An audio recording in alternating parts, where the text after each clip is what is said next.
Welcome to Tucker Carlson. So I'm going to look back for a moment. The coronavirus pandemic, that would be the virus itself and our government's response to it, turns out to have been the single most destructive event to take place in the United States in our lifetime.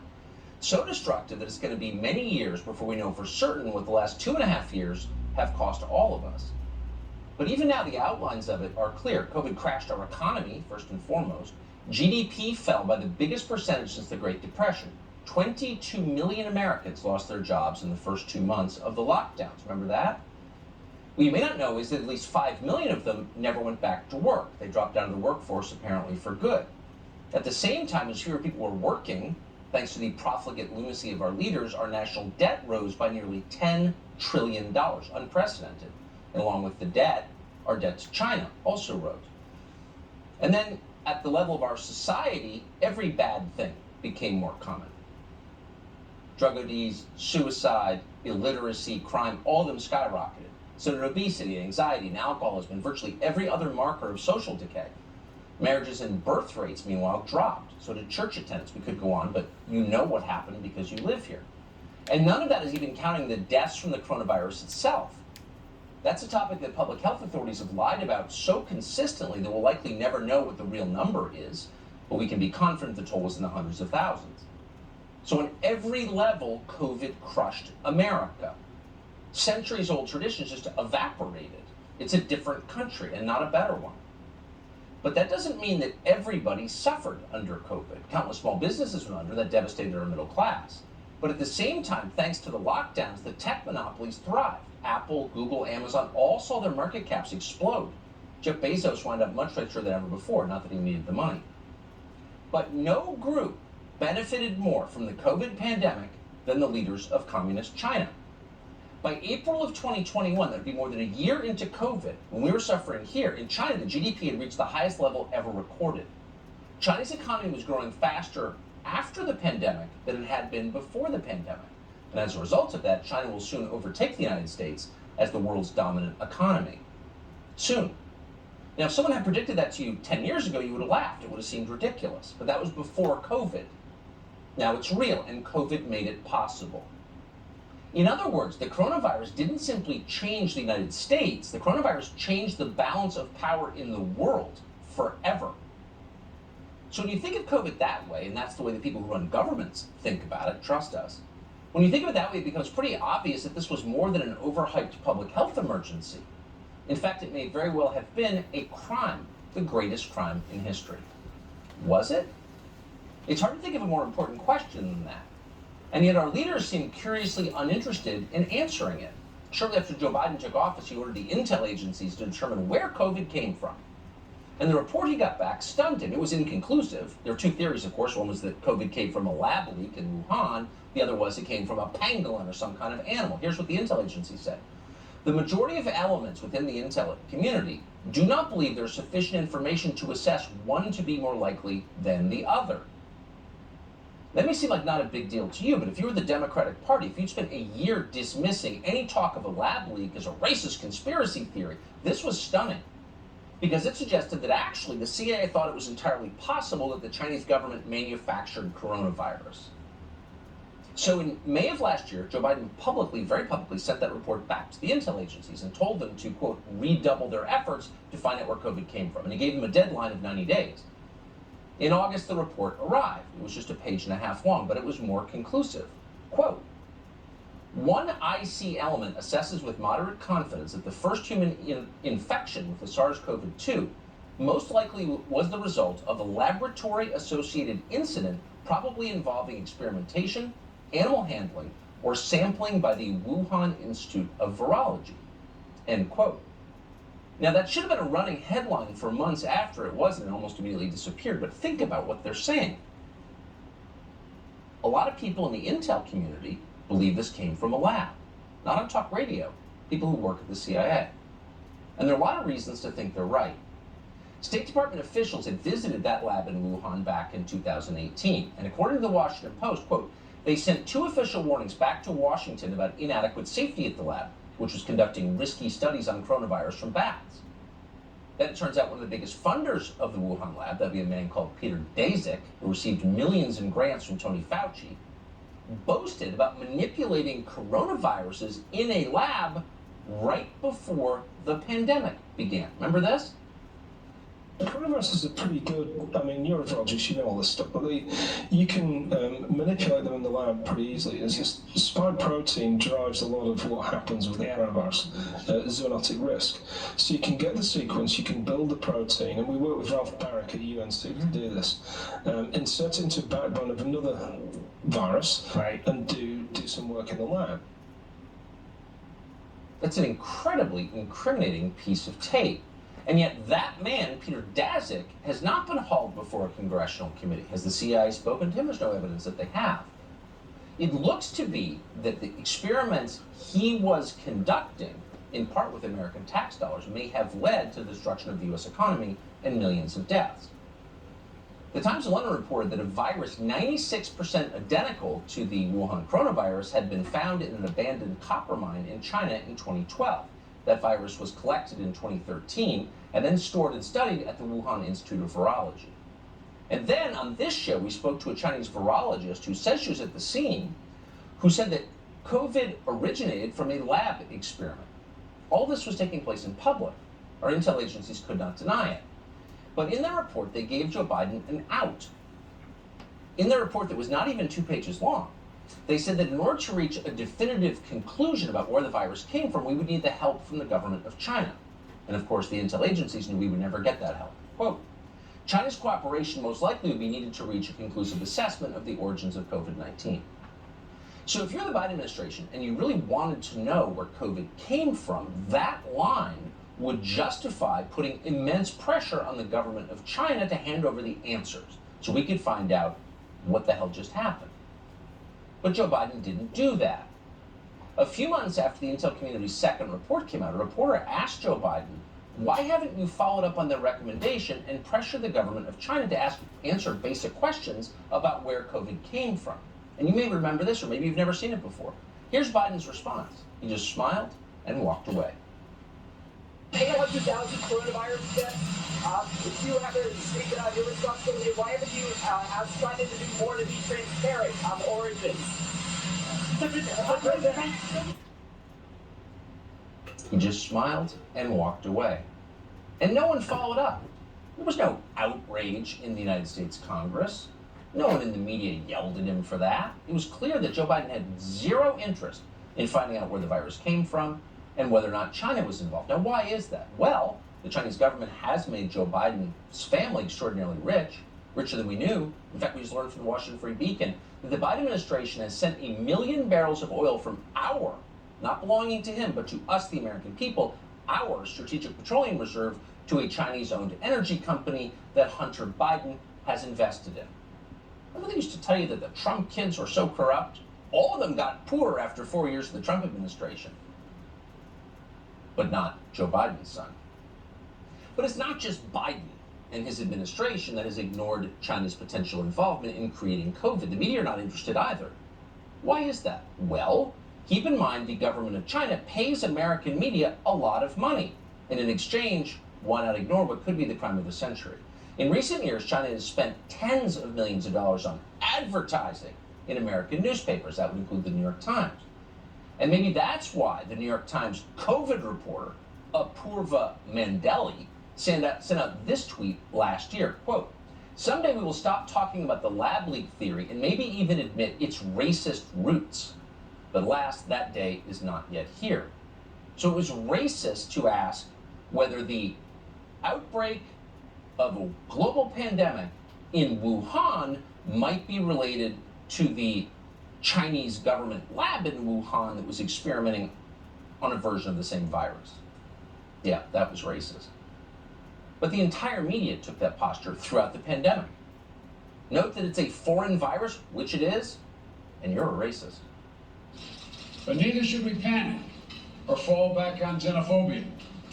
Labeling COVID-19 a foreign virus does not displace accountability The president referred to the coronavirus as a, quote, foreign virus. And I think it's going to come across to a lot of Americans as smacking of xenophobia. The administration's labeling of this virus as foreign is undoubtedly playing into the rising xenophobia about it.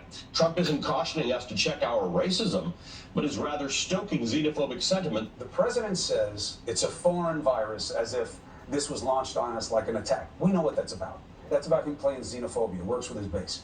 Why do you keep calling this the Chinese virus? Why do you keep using this? A lot of people say it's racist. It's not racist at all, no, not at all. It comes from China. These people, they're stupid and they're dishonest, but it's more than that. Where did this talking point come from? It's racist to point out that COVID came from China. Well, this talking point became prevalent in March of 2020. And it just so happens that's exactly when China's state-owned media tweeted that terms like Wuhan coronavirus were racist. Before China's government issued that order, our media here in the United States didn't recognize the term Wuhan coronavirus as a slur. In fact, they themselves said it constantly. Here's the proof. The Wuhan coronavirus has now surpassed the 2003 SARS outbreak. The first U.S. case of Chinese coronavirus was confirmed at one of her hospitals. Inside that building is the world's first lab-grown copy of the Wuhan coronavirus outside mainland China. The Chinese coronavirus death toll has jumped to at least 26 people. The death toll from the Wuhan coronavirus spiked today. The Chinese virus, the coronavirus that is worrying the whole world. So those clips are all from February of 2020. Chinese media tells them that the term Chinese coronavirus, Wuhan coronavirus, those are racist terms. So the American media immediately declares that those are racist terms. They're taking their orders directly from Chinese state media. So are you surprised they're not really interested in finding out where the COVID virus came from? But we're interested in the topic, and it turns out there's a lot of very interesting information that the intel community somehow left out of its page-and-a-half-long report. We're going to start in May of 2021. That's when Joe Biden ordered the intel community to assess this. But we're going to include information that they left out. Here it is. On May 5th of 2021, a former New York Times science reporter called Nicholas Wade wrote in the Bulletin of the Atomic Scientists a review of something called the furin cleavage site of the virus. That's something that increases the viral infectivity of human cells. His analysis included this quote from David Baltimore, who's a virologist and former president of the California Institute of Technology. Quote, "When I first saw the furin cleavage site in the viral sequence with its arginine codons, I said to my wife it was the smoking gun for the origin of the virus. These features make a powerful challenge to the idea of a natural origin for SARS-2. In other words, when I looked carefully at the virus, I realized it was man-made. And then later in May, 18 prominent scientists published a letter in the journal Science saying a new investigation was needed because, quote, theories of accidental release from the lab and zoonotic spillover both remain viable. Now, keep in mind, this is how scientists write, but the headline is, actually, the lab leak theory might not be a theory. Now, among the people who signed that letter was Ralph Baric. He's a virologist from the United States who works closely with Shi Zhengli. That's the infamous bat lady from the Wuhan Institute of Virology. If Ralph Baric's name seems familiar to you, it's because that name was in many internal emails that we now have seen from inside the National Institutes of Health. Those emails came out in June of 2021. And in those emails, we learned that in the earliest days of the pandemic, researchers warned Tony Fauci that the virus appeared to come from a lab, that it wasn't natural, it was man-made. Christian Anderson, a virologist at the Scripps Institute in La Jolla, California, wrote this, quote, "The unusual features of the virus make up a really small part of the genome, less than 0.1%. So one has to look really closely at all the sequences to see that some of the features potentially look engineered." This is at the very beginning. People who are looking through microscopes at the virus said to themselves, wait a second, someone made this. The emails also show that Tony Fauci demanded information about gain-of-function experiments from his subordinates, particularly gain-of-function experiments in Wuhan. Fauci then sent an urgent email to his deputy, a man called Hugh Auchincloss. The subject of that email is in all caps, and it was this: important, Quote, Hugh, it is essential that we speak this AM. Keep your cell phone on. Read this paper as well as the email that I will forward. You will have tasks today that must be done. End quote. Fauci then attached a document to the email titled Barrett, Shi et al. Nature Medicine SARS Gain of Function .pdf. Now keep in mind that Tony Fauci denied under oath that Ralph Barrett, a researcher in the United States, had ever conducted gain of function research in Wuhan. And yet here was Tony Fauci emailing his subordinates about Ralph Barrett's work with Wuhan's bat lady, who was the person conducting infamous experiments on bat coronaviruses that may have changed the global order, that may have caused this pandemic and put China ahead of the United States and therefore in charge of the world. Now, around the same time the email showed, the director of the NIH, the now completely discredited Francis Collins, was trying to bury the lab leak theory. Collins wanted his underlings to find, quote, something NIH can do to help put down this very destructive conspiracy, end quote. Now keep in mind, Francis Collins at the very same time was running around telling everyone what a great Christian he was and doing all these interviews with evangelical websites, telling people to listen to what Tony Fauci was saying. Believe the U.S. government. No, the lab leak theory is ridiculous. Get the vax. That was Francis Collins. Well, it turns out he was lying. But none of this made it into the Intel Agency's 1.5-page report to Joe Biden. Neither did the news that the Wuhan lab spent hundreds of millions of dollars on a new filtration system shortly after the pandemic began. Really? On September 16, 2019, nearly 3 months after the first reported cases of COVID-19 emerged, the Wuhan lab agreed to spend $606 million on a, quote, central air conditioning renovation project. $606 million. It's a lot for HVAC. So in the face of all of this evidence, which at this point is overwhelming, the World Health Organization, of all places, is demanding a new investigation into the origins of COVID. Keep in mind, WHO rigged the last investigation by making Peter Daszak the sole U.S. investigator. But officials in this country, for reasons we can't understand, are still resisting efforts to find out what was happening at the Wuhan lab, with, by the way, the support of U.S. taxpayers. Now, what's the Wuhan lab up to now? Well, it may come as a surprise to you that at the Wuhan lab, they're now working on monkeypox viruses. In fact, they're more than working on monkeypox viruses, they're assembling new monkeypox viruses. According to one study underway at this moment, quote, since MPXV infection, that'd be monkeypox, has never been associated with an outbreak in China, the viral genomic material required for a qPCR detection is unavailable. And therefore, the lab has to engage in, quote, viral DNA recombinations, creating a fragment of the virus from the ground up, which they call a, quote, fail-safe. In other words, Frankenstein crap with monkeypox. Amazing. In the face of all of this, the White House has buried any real investigation into the origins of COVID. And so this research is allowed to continue. Research that could make COVID look like nothing. No one's saying anything about this. You stole So my exactly what I talk to spot. someone who has not been in lockstep, someone who from the very beginning has been brave enough to point to the most obvious origin of COVID, and that would be the lab in Wuhan. And that man's name is Stephen Mosher. We first talked to him in February of 2020. Well, I think it escaped from the lab because we have the Chinese government basically telling us that it did. Wuhan is the only level 4 laboratory in all of China. So that's where you would put a dangerous pathogen. Whether you were genetically engineering it to be a weapon or not, that's where you would be experimenting on it. So it makes sense that the epicenter of the epidemic, that the lab there would be the source of that virus. Stephen Mosher was the first person we heard say that. Very few honest people would disagree at this point.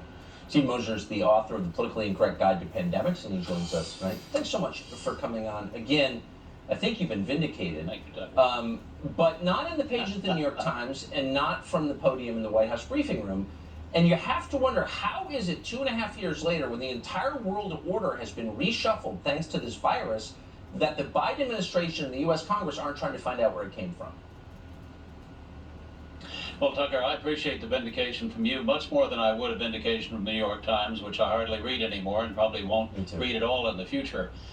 Look, you know, if you look back at the history of pandemics, communist China is the great epicenter of pandemics over the last 70 years. The Hong Kong flu in '68 came from China. We call it the Hong Kong flu. That's a misnomer. The Asian flu in '58 came from China. China hid it for months on end before telling the world there was a dangerous virus on the loose, even after tens of thousands of people in China were dying. 1 million people died around the world because the Chinese Communist Party covered it up. And then again in 2003 with SARS-1, November, a snake seller in Guangdong province in southern China died from a snake coronavirus. He was handling raw snake meat or eating raw snake meat, we don't know. But China did the same thing. It covered it up for months. It doctored the data saying that it wasn't as infectious as it actually was. They silenced whistleblowers. They lied to the World Health Organization repeatedly. And at the end of the day, it wasn't China that revealed the existence of the epidemic. It was Western intelligence services that said, look, there's something dangerous going on in China. And at the same time, they said it was a foreign actor who unleashed a bioterrorist weapon in China. This was back in 2003. Does that all sound familiar? That's the same playbook that we saw in 2019 and 2020. We should have been ready for it. China, again, communist China is the great breeding ground of pandemics. This pandemic is different, though, because it was started in the lab and it was released deliberately on the world. And why more people aren't talking about it, I don't understand. Well, it tells you how beholden people feel to the Chinese government. But of course, China's the big winner in all this. That's been obvious since the beginning. Stephen Mosier, I really appreciate your coming on. And I hope we see you again. Thank you. Thank you. So we've been hearing a lot over the last year about our sacred norms, respecting our ancient forms of government here in the United States, otherwise known as democracy, and yet weirdly, when Joe Biden doesn't like a Supreme Court decision, he decides to undermine the Supreme Court, in this case, on Roe v. Wade. He gave an announcement today in which he essentially said, I don't care what the court says. Sounds like an attack on democracy. We've got details straight ahead. Drug ODs and suicide spike, birth rate craters, life expectancy drops. Joe Biden doesn't notice any of it, doesn't say a word. But the idea that people might not be having enough abortions in this country, Biden goes completely insane. Nothing bothers him more. We need more abortions, now! And so today, Joe Biden signed an executive order on so-called abortion rights. Here's what it looked like. Now, let me be clear. While I wish it had not come to this, this is the fastest route available. I'm just stating a basic fundamental notion. The fastest way to restore Roe is to pass a national law codifying Roe, which I will sign immediately upon its passage on my desk. People might not be having enough abortions. Too many babies in this country. That's Joe Biden's problem. At exactly the moment when there are fewer babies than ever in this country. But Joe Biden wants even fewer. So he's directing HHS to do whatever it can. He's establishing an interagency task force on reproductive health care access. That means more abortion. Merrick Garland, of course, is supposed to be the Attorney General. He's really a malicious buffoon. He's part of it. Why would the Attorney General be part of that? Gonna mandate abortions? Arrest you if you don't have enough abortions? But Biden said all this is necessary because more abortions are, quote, the practice of medicine. This is the horrific reality that Roe sought to end. The practice of medicine should not, and emphasize, should not be frozen in the 19th century. So there are legal questions here, and no one's even bothering to ask them in the media. Is this legal? And what's in it? Instead, CNN is celebrating. Woo, more Joe Biden. We love it. More abortion. Here's CNN. First of all, I know I'm competing with President Biden, so I just want to make sure people know where I stand on the women's right to choose right here. I'll make sure that, okay, there we go. Retard. Yeah, that's healthy. This country's moving in the right direction. Some guy in a pink t-shirt saying I'm abetting abortion? Okay. Even if you're for legal abortion, even if you're Roe v. Wade, are you for that? You think that's a good thing? I'm abetting abortion, not I'm abetting childbirth or helping raise my kids or marrying their mom. I want more abortion. Are you happy with that? But according to Reuters, quote, Biden officials are exploring ways to provide abortion access for pregnant girls in U.S. immigration custody in states with bans. Oh, so if you sneak into this country illegally, the one thing we're going to give you, you guessed it, an abortion. Is this legal? Well, to answer that question, we're going to the legal authority we trust first and foremost. That would be Harmeet Dillon, CEO at the Center for American Liberty. She joins us tonight. Harmeet, thanks so much for coming on. So I thought we were supposed to respect the Supreme Court and its decisions. That would be one of our norms that we're preserving, no? Well, no, not under this administration, Tucker. As you know, these people value their death merchants, really, when it comes to pushing abortion. And it is a religion with the left. And so they're very upset that one of their tenets has been struck down, and they're going to virtue signal and try to tell their electorate that they're going to do something about it. But what I want to first reassure your viewers, Tucker, is that while he got onto the stage flanked by his death merchants on either side from California, Kamala Harris and Javier Becerra, and promised to basically overturn the Dobbs decision through executive order, he doesn't have the power to do that. And in fact, most of this executive order is putting together task forces and exploring protecting this and directing that. But it's really coloring within the lines of existing federal jurisdiction for the most part. And so not much is going to change. The president is impotent to prevent states from implementing laws that are compliant with Dobbs, and that may include banning abortion in most circumstances, and that is the value of the community in most of America. And I might add that polls have been pretty consistent showing that a vast majority of Americans, over 70, sometimes 75%, favor some restrictions on abortion, favor bans on third trimester abortion, favor bans on infanticide, which Democrats vote against time and again in the United States Congress. And they want limitations because even according to Democrats historically, according to Joe Biden, according to the Clintons, abortion should be safe, legal, and rare in America. That used to be the Democrats' position. They've completely abandoned that because the far left flank of their party demands this, but it's not popular in America. Yeah, it's some sort of weird cult, and it's giving me the creeps. It's not going to go a good place, I would say. Harmeet Dillon, thank you for that analysis. Thank you. So, a group of Antifa in Washington is offering money to anyone who finds and harasses a Supreme Court justice. That's what happens when people give Antifa and those Where's the DOJ? Black Lives But Matter a bunch of money. there's something you can do to They just stop use it. to I'll harass tell you what people. it is next. Shinzo Abe was the longest-serving prime minister in the history of Japan. Whatever you thought of him, assuming you thought anything at all, Japanese loved him. He won all three of his elections by big majorities. He left office in 2020 for health reasons, but he remained one of the biggest political figures in the country. He believed in nationalism. He fought China's efforts to take over other countries, particularly Taiwan. Today, he was murdered at the age of 67. He was shot to death while delivering a speech for another candidate just a few days ahead of Japan's upper house elections, which take place on Sunday. A 41-year-old man carrying what appeared to be a homemade gun walked up behind him and shot him. Watch.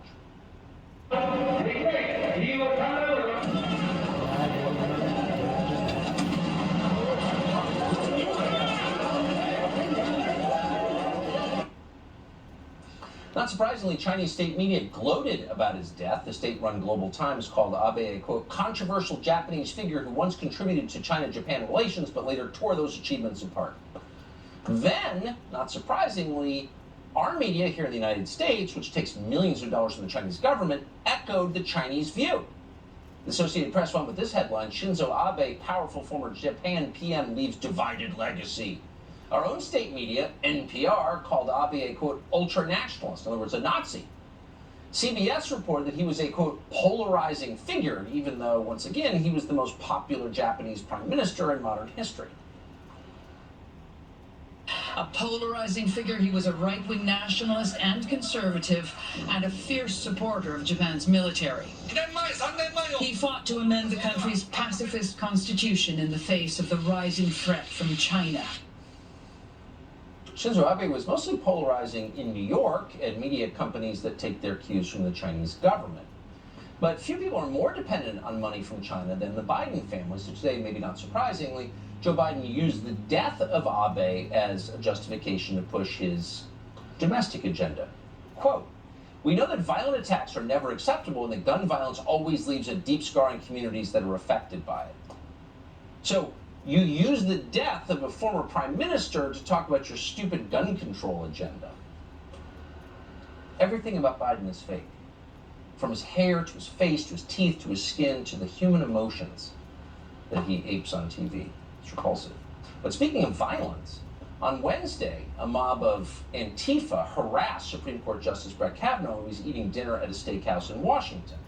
Now keep in mind, Brett Kavanaugh was just the subject of a murder attempt the other day, but they're still going after him. DOJ's done nothing. They think it's funny The group that he responsible had for to this is run. called Shut Down DC. Again, they're an Antifa group. They just put out a tweet calling for people to report sightings of conservative Supreme Court justices. DOJ has done nothing. But there is something that you can do to stop this. So get a pen right now. We're stealing this from a user on Twitter. Someone texted this to us today. It's brilliant, and we're quoting. Flood them with reported sightings until they give up. Now that's genius, and you can participate right now. So if you'd like to, visit Shutdown DC on Twitter. The account is shutdown_DC, and let them know the 375 places you think Supreme Court justices might be. And if enough people do that, they won't be able to do what they want to do, which is to intimidate judges into bowing to their will. Was this Mexico now? We are very grateful to be joined now by a man who can sort this out, Victor Davis Hanson, who's a fellow at the Hoover Institution. He joins us live.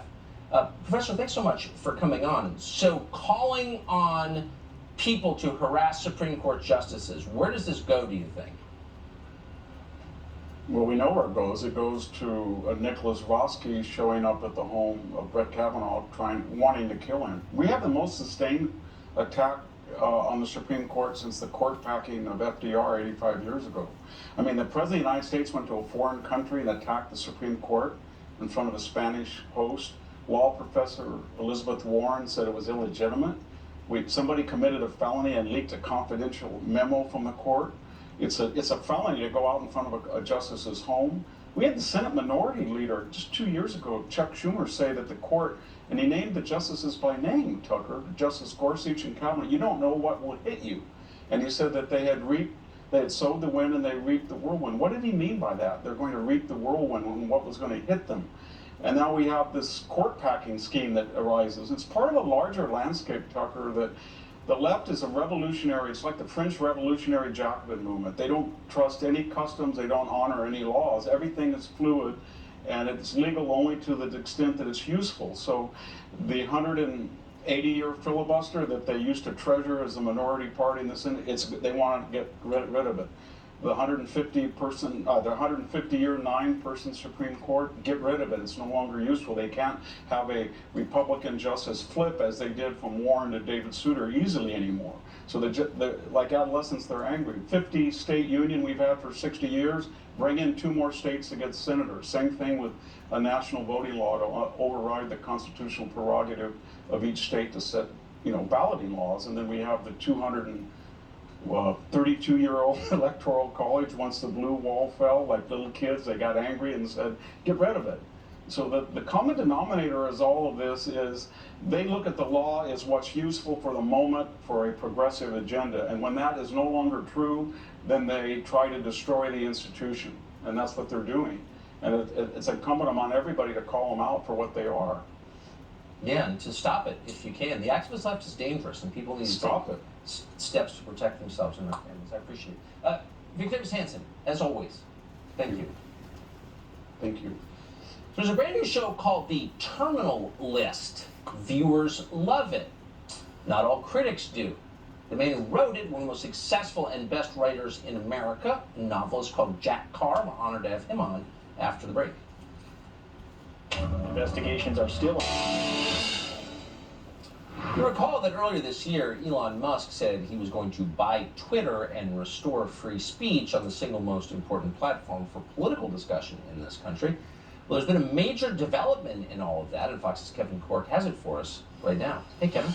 Evening, Tucker. You know, sometimes the deals you don't end up making, well, frankly, end up being the very best deals possible. And that's what the world's richest man is hoping for tonight as Elon Musk looks to pull the plug on that deal to buy Twitter. Now, it had been actually valued at about $44 billion, but his lawyers claim Twitter has failed to comply with its obligations. For their part, Twitter's board chairman, Bret Taylor, says, I want the deal, and I'll sue to enforce it.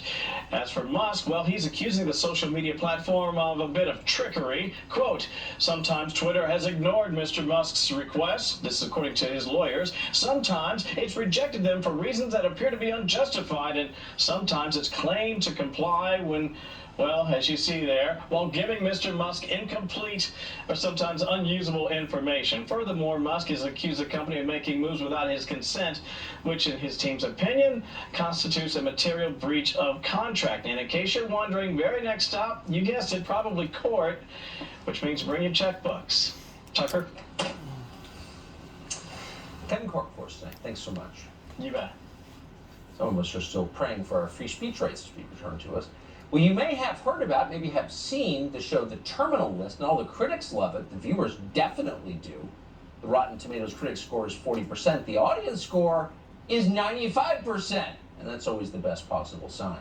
It's like having lower grades and high SAT scores. It means you're impressive. Here's a clip. It stars Chris Pratt. Can you outline the details of your mission? They knew we were coming. According to the audio logs, you went dark on comms roughly 4 mics in. Why? That's not how it went down. Answers or blood? Blood. Where's James Reese? It's a trigger fusion if it's a Navy SEAL. There's a bunch of people tracking you right now, so just lay low.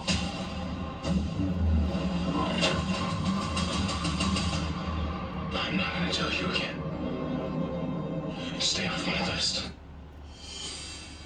Whatever you think of Amazon, pretty cool that they made it. Terminal List is based, of course, on a best-selling book by Jack Carr. He's one of the executive producers. He's a former Navy SEAL, one of the best-selling novelists in America. One of the good guys. Jack Carr, thanks so much for coming on. So it must please, first of all, congratulations on the book, the many books, this show, but it must please you in a way, not all viewers hate it, or not all critics hate it, but viewers like it much more than critics. How do you feel about that? Oh, it falls right in line with everything that I understand about the current culture and climate in America right now, and it seems to have triggered quite a few of these critics, and I have a couple examples here. Daily Beast titled their review, "The Terminal List is an unhinged right-wing revenge fantasy," which is odd because right, left, conservative, liberal are not even mentioned in the show, but I think it may be because the protagonist is competent with weapons and tactics. He's strong. He holds those in power accountable, and that could be unsettling for some, particularly some maybe senior members of the military who have failed upwards over the last 20 years. They go on to write, "There is some serious danger to the Terminal List pandering to red state viewers with routine references to beer, guns, country music, and hunting." The Daily Beast does not like those things. It does not sound like it is much fun over there, but the 95% viewer rating, audience rating, makes it all worth it. We didn't make it for the critics. We made it for those in the arena. We made it for the soldier, sailor, airman, and marine that went downrange to Iraq and Afghanistan, so they could sit on the couch and say, hey, these guys put in the work, they put in the effort to make something special and make a show that speaks to them. And that 95% rating lets me know that we at least got close. And then one more line here. It's from TV Line. It says, "The fugitive meets SEAL team meets a Don't Tread on Me truck decal. We're served up huge helpings of red meat masculinity and lots of American flags." They don't like American flags over there. Game Rant even cites Revolutionary War era Don't Tread on Me flags as a negative. So it's odd that both Game Rants and TV Line had to go back to the 1700s to take the side of the British in their reviews. I found that quite telling. But someone wrote a horrible review of one of my latest novel, In the Blood, and they said something along the lines of, what do you even call a book like this? And you call it a #1 New York Times best-selling novel, and someone wrote the same thing about this show, and you call that the #1 series on Prime Video. And I do want to thank Amazon because they took a lot of risks with this show, and they took those risks with us, and so my hat is off to them, and I'm sincerely humbled and grateful. Jack Carr, who not that long ago was wearing government-issued clothing, carrying a rifle in weird countries. It is just amazing how successful you have been and wonderful to watch, for real. Jack Carr, thank you for joining us. Thanks so much. Take care. We've got more news for you after the break. That's about it for us tonight. Repeat the line. That's about it for us tonight. Sorry. President Biden.